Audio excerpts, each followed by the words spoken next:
옆에 계신 분들과 인사 나누겠습니다. 감사합니다. 사랑합니다. 축복합니다. 처음에는 괜찮았어요. 저는 계속해서 충청도식 개그를 할 수 있을 줄 알았습니다. 근데 소재가 떨어져 가고 있어요. 그래서 고민을 하다가 오늘은 안 해야겠다 했는데 딱 하나만 더 하겠습니다. 어느 사람이 매장에 들어갔어요. 커피숍이었습니다.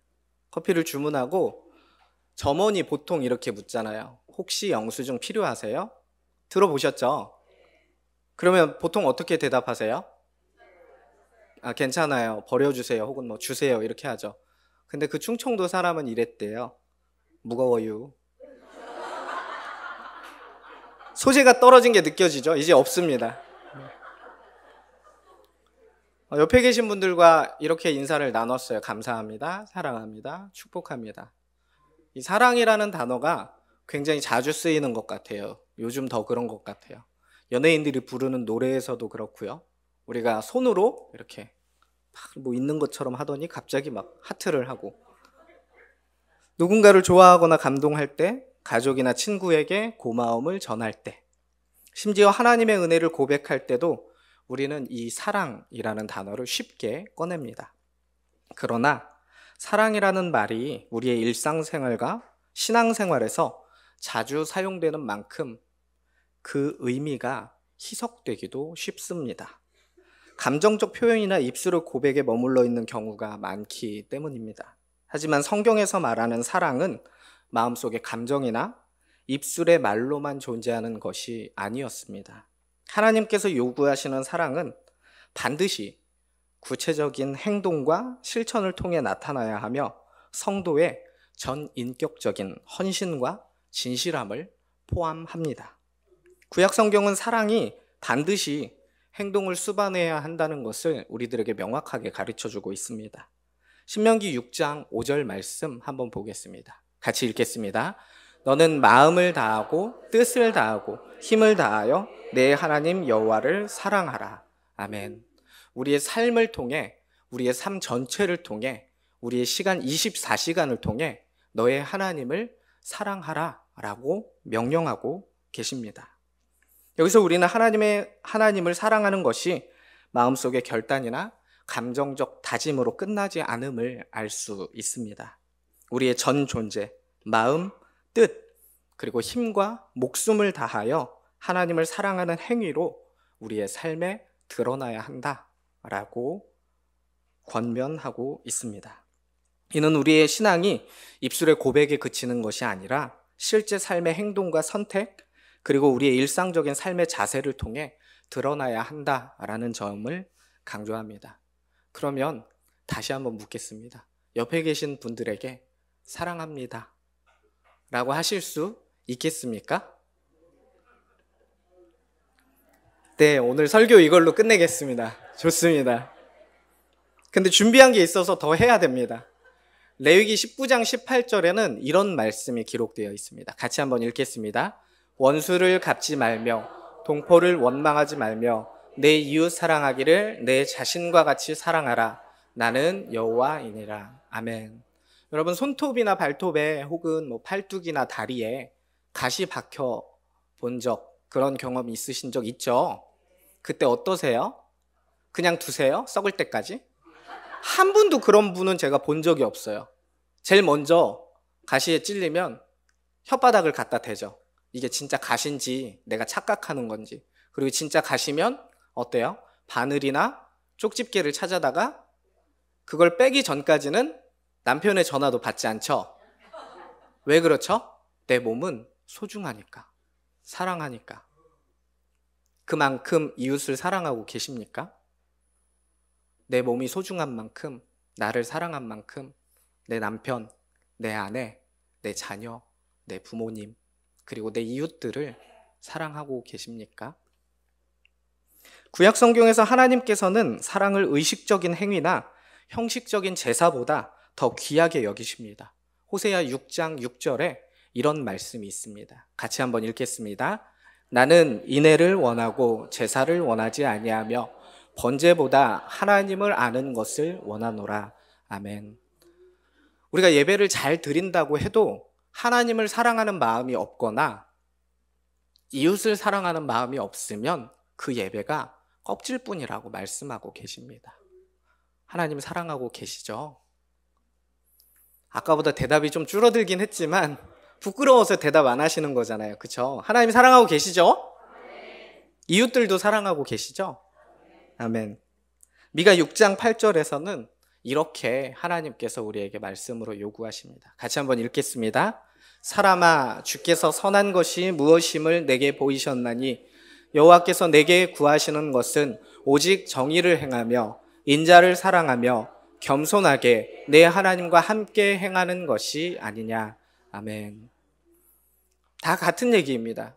여기 이 말씀에서 저의 눈을 사로잡았던 단어는 겸손입니다. 우리가 우리 의를 드러내는 순간 하나님의 영광이 우리의 삶으로 인해서 가려지게 됩니다. 그래서 하나님께서는 우리에게 겸손함을 요구하셨어요. 여러분들은 어떠세요? 여러분들의 이름이 높아지고 잘 알려지고 유명해지고 당신 덕분입니다, 이렇게 드러나기를 원하십니까? 아니면 여러분의 이름이 감추어지는 대신 여러분의 삶을 통해 하나님의 영광이 드러나기를 원하십니까? 성경에서 정의와 자비는 하나님을 사랑하는 이들이 반드시 실천해야 하는 삶의 방식입니다. 하나님은 우리가 사랑을 말로나 또 입술로만 표현하는 것이 아니라 하나님의 공의와 자비를 실제 행동으로 실천하며 하나님과 똑같은 걸음을 하기 원하십니다. 이처럼 구약 성경은 하나님께서 사랑을 말이나 마음의 다짐이 아닌 구체적인 행동과 실천을 통해 나타낼 것을 요구하신다고 볼 수 있습니다. 이것은 예수님께서 신약에서 가르치신 말씀과도 맥을 같이 합니다. 예수님께서는 산상수훈에서 이렇게 말씀하셨습니다. 마태복음 5장 16절 말씀입니다. 같이 읽겠습니다. 이같이 너희 빛이 사람 앞에 비치게 하여 그들로 너희 착한 행실을 보고 하늘에 계신 너희 아버지께 영광을 돌리게 하라. 아멘. 그 사람이, 내 주변에 있는 사람이 믿는 사람이건 믿지 않는 사람이건 상관없습니다. 나의 착한 행실을 보고 하나님께 영광을 돌리게 하라고 예수님께서 산상수훈에서 우리들에게 말씀해주고 계세요. 여러분들의 삶은 여러분들의 말과 입술의 고백과 여러분들이 가지고 있는 마음과 여러분들의 행동이 하나님의 영광을 이웃들이 돌리게 할 만큼 모범적인가요? 그렇다고 믿고 있습니다. 요한일서 3장 18절에 이렇게 말씀하고 있습니다. 제가 읽어드리겠습니다. 자녀들아, 우리가 말과 혀로만 사랑하지 말고 행함과 진실함으로 하자. 아멘.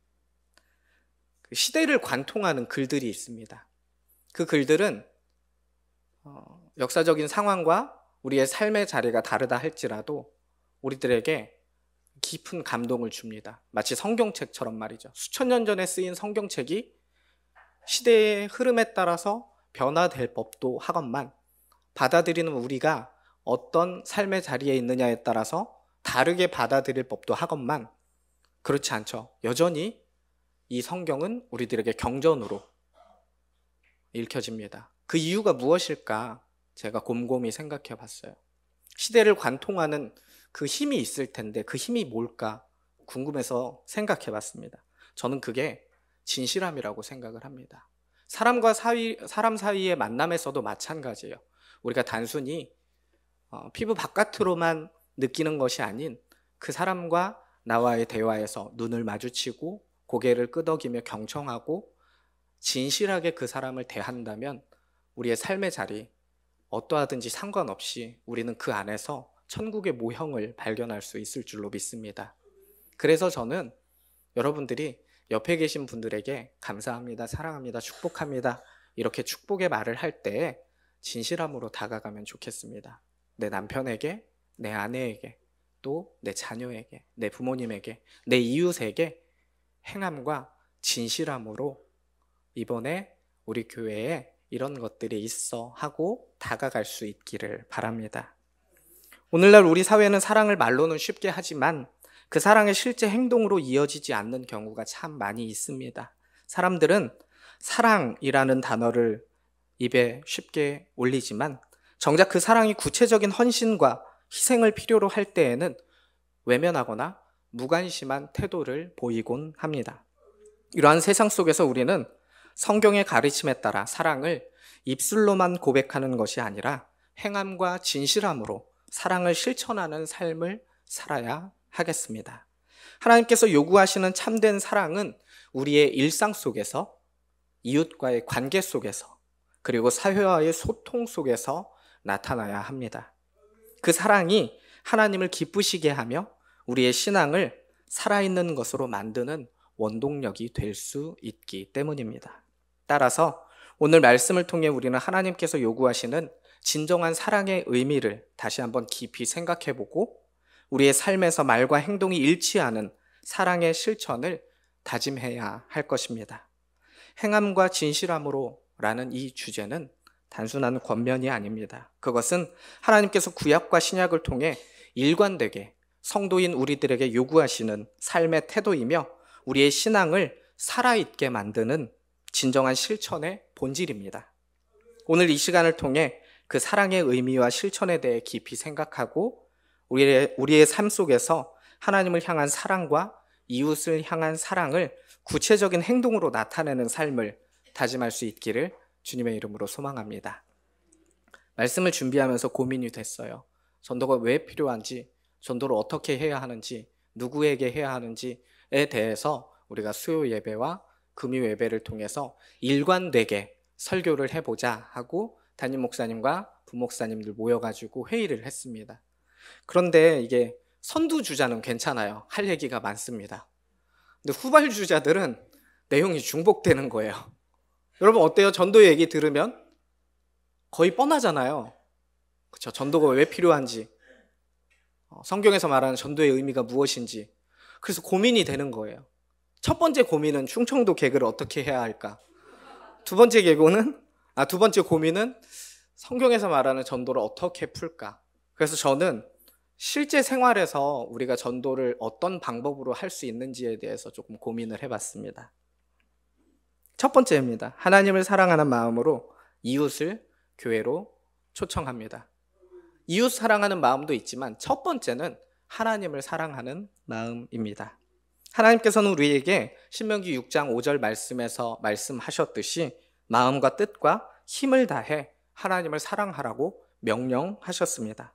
이 말씀은 감정적 표현이나 입술의 고백이 아니라 우리의 삶과 행동 전체를 통해 하나님을 사랑하라는 명령입니다.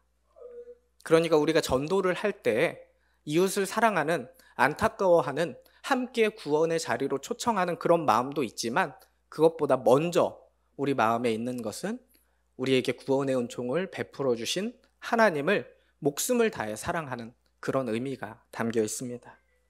그렇다면 하나님을 사랑하는 마음을 어떻게 이웃에게 전하며 이웃을 교회로 초청할 수 있을까요?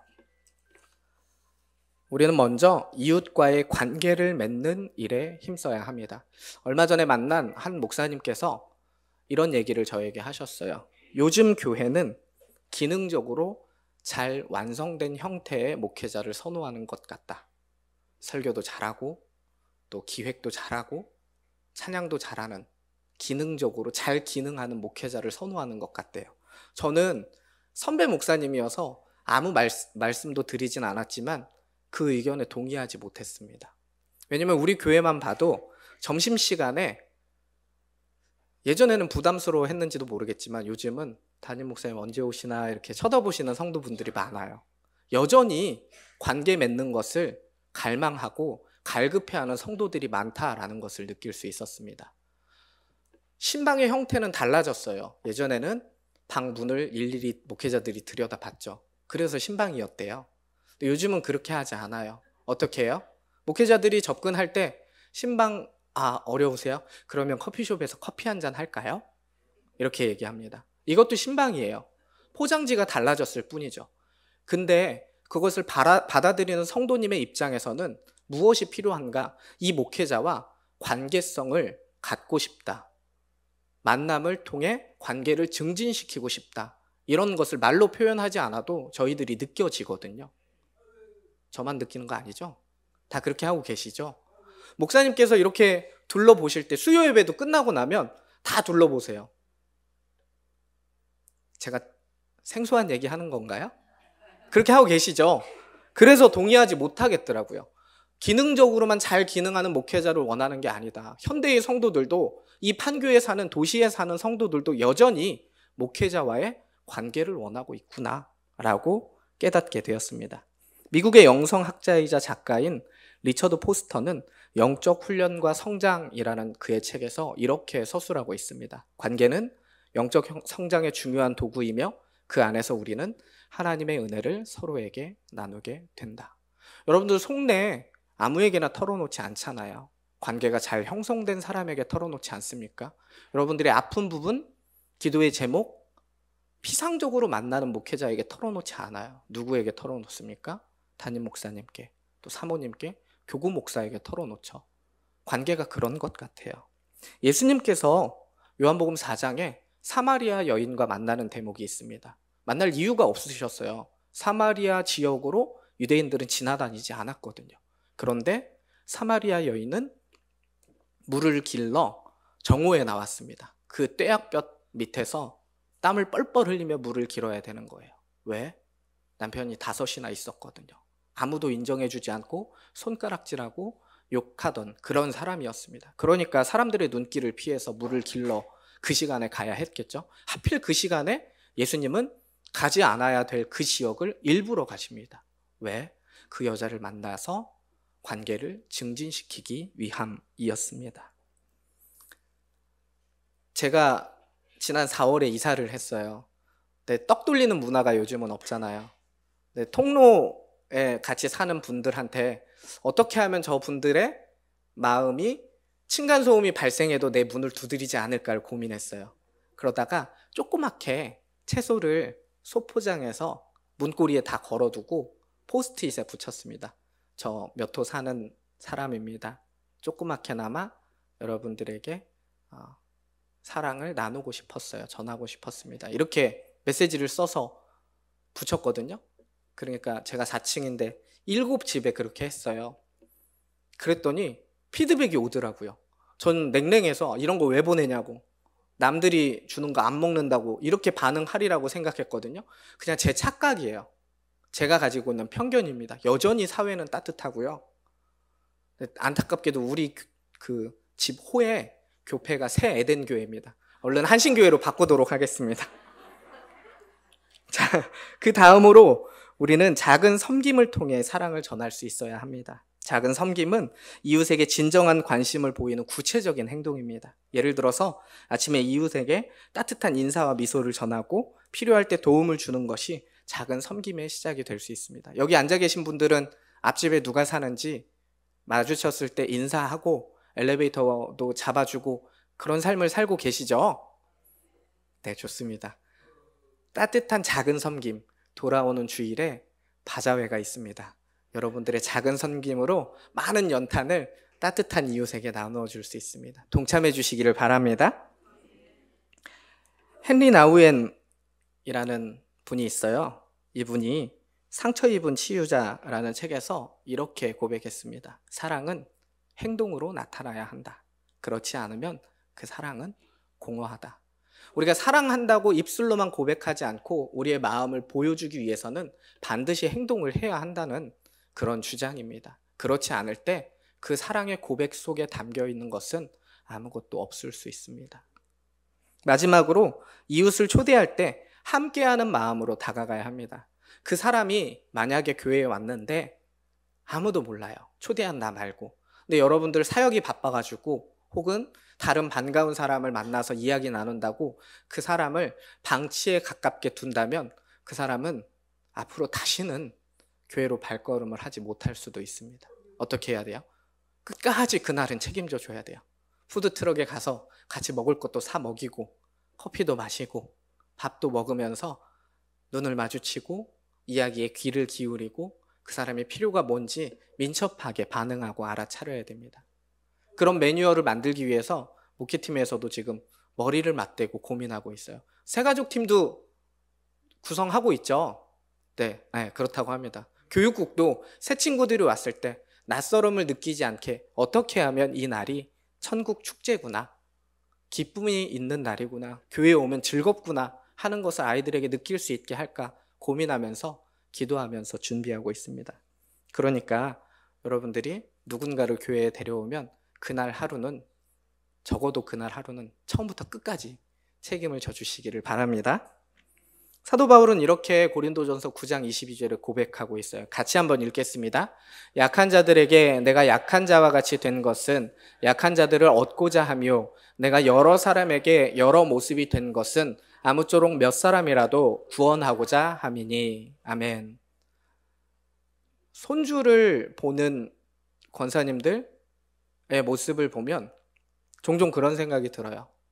손주가 재롱을 떠는 건지 권사님이 재롱을 떠는 건지 잘 모르겠다, 그런 생각이 들어요. 근데 저는 그렇게 손주에게 눈높이를 맞춰주고 재롱을 떠는 것 같은 모습을 보이는 것이 오히려 좋은 리더십을 지닌 사람이라고 생각을 합니다. 이 설교문을 가지고 제가 유치부에 가서 설교를 한다고 상상을 해보세요. 유치부 애들이 들을까요? 뭐 저런 사람이 다 있어 하는 눈으로 쳐다보지 않겠습니까? 내가 고집을 부리지 않고 청중에 맞춰서, 상대방에 맞춰서 나의 포장지를 다양하게 바꾸는 것은 좋은 리더십의 표본입니다. 여러분들의 여러분됨을 버리는 게 아니에요. 진정한 여러분됨을 발견할 수 있을 것입니다. 손주 앞에서 에헴 하는 아빠들, 할아버지들 어때요? 인기를 얻을 수 없습니다.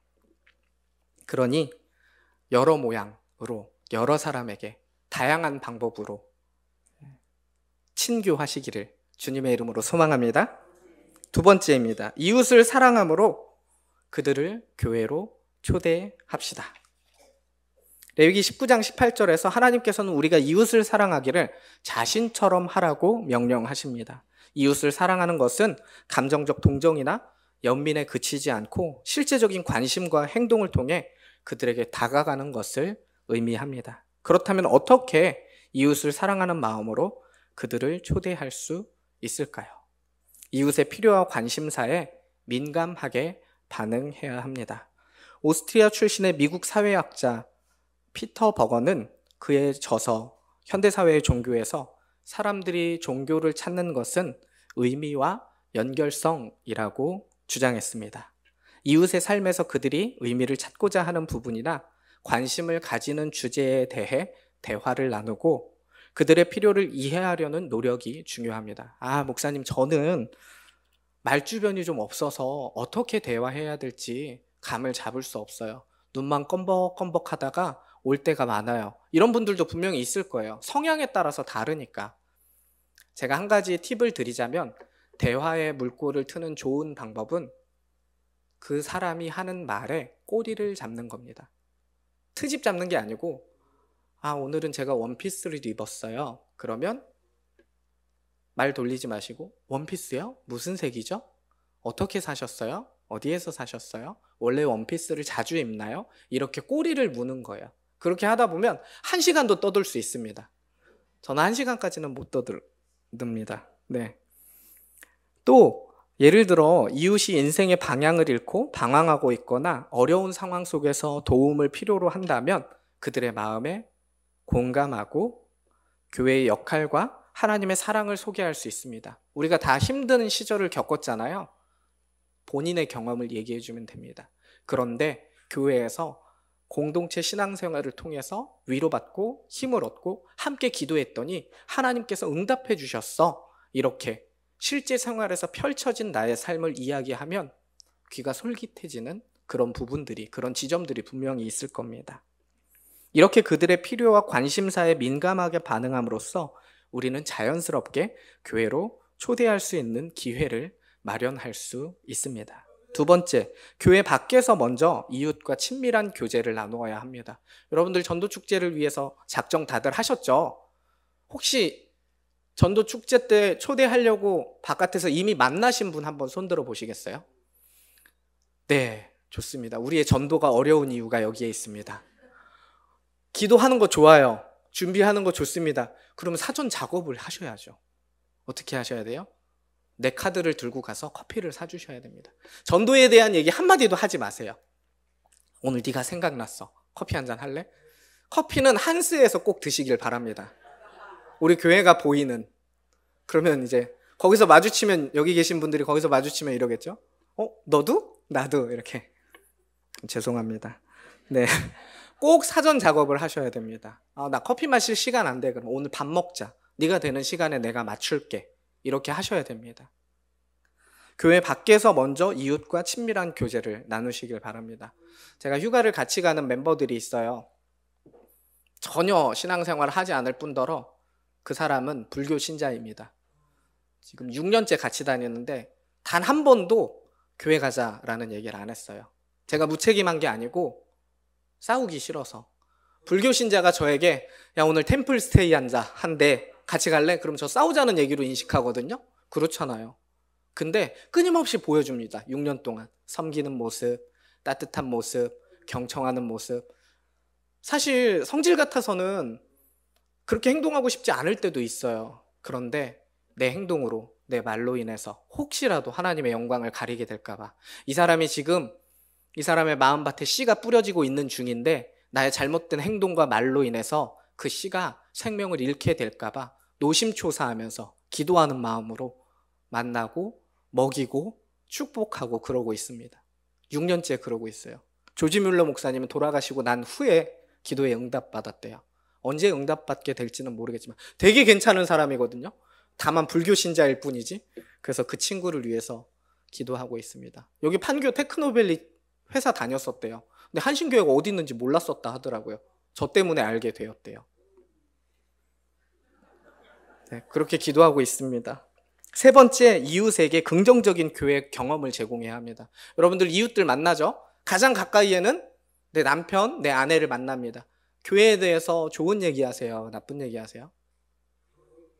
좋은 얘기 하시죠? 우리 목사님이 이렇대. 그 권사님 왜 그런지 몰라. 이런 얘기 하기 시작하면 남편 교회로 오는 거 진짜로 요원한 일이 됩니다. 정말 어렵습니다. 어떻게 해야 돼요? 우리 목사님 설교가 너무 좋아. 내가 그 교회에 갔는데 그 권사님은 나한테 뭐 바라는 것도 없으면서 매번 그렇게 커피를 사주셔. 왜 그러시지? 한번 가볼래? 궁금해서라도 올 수 있게 그렇게 해주세요. 교회에 대해서 긍정적인 이야기를 하셔야 됩니다. 부정적인 얘기를 하고 싶으시면 새벽 기도에 나오셔서 그냥 털어놓으세요. 하나님 이렇게. 저는 제 동기들 다 목사잖아요. 우리 교회에 대해서 부정적인 얘기 절대로 하지 않습니다. 단 한 번도 하지 않았습니다. 부정적인 얘기를 할 게 없기도 하고, 그리고 그거 한다고 바뀌는 것도 아니거든요.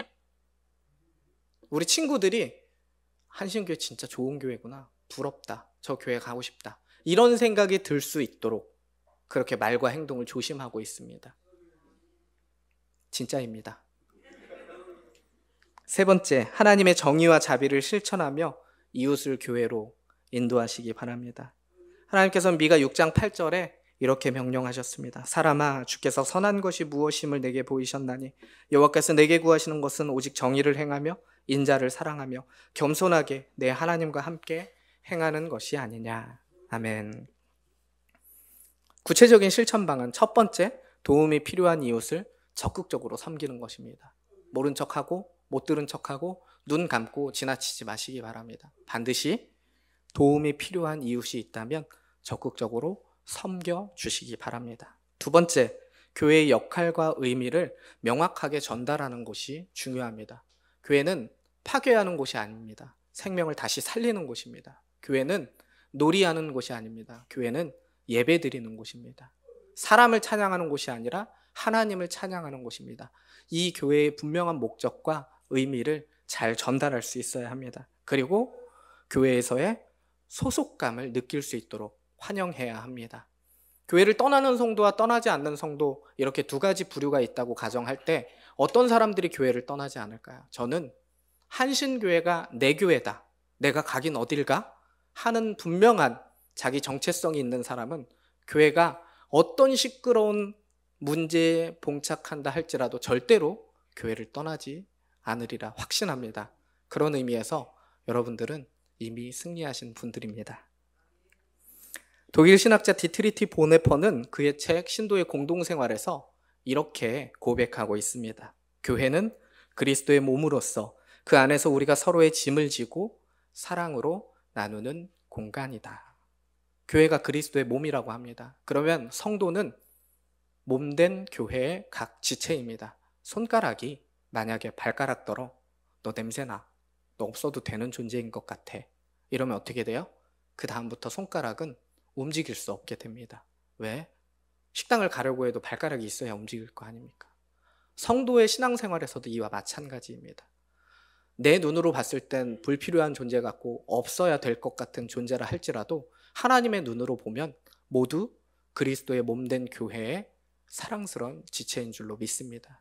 그러니까 나의 편협한 사고와 시각과 생각을 내려놓고 하나님의 시선으로 예수 그리스도의 사랑으로 타인을 바라볼 수 있기를 바랍니다. 그렇게 된다면 우리 한신교회는 주변에 그리스도의 향기를 전하는 좋은 교회로 아름다운 소문이 나게 될 줄로 믿습니다.